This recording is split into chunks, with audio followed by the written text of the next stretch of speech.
காஞ்சிபுரம் மாவட்டம் உத்திரமேரூரில் 200க்கும் மேற்பட்ட மாணவிகள் 30 திருப்பாவை பாசுரம் பாடல்களுக்கு 1 மணி நேரம் 15 நிமிடங்கள் தொடர்ந்து நடனமாடி உலக சாதனை படைத்தனர்.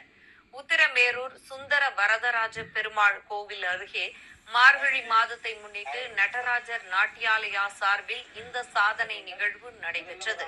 இதனை சட்டமன்ற உறுப்பினர் சுந்தர் தொடங்கி வைத்தார். இந்த நிகழ்ச்சியில் கலந்து கொண்ட 200க்கும் மேற்பட்ட மாணவிகள் திருப்பாவை பாடல்களுக்கு தொடர்ந்து 1 மணி நேரம் 15 நிமிடங்கள் இடைவிடாது நடனமாடி அசத்தினர். மாணவிகளின் இந்த உலக சாதனை நிகழ்வு Jackie book of world record புத்தகத்தில் இடம் பிடித்தது.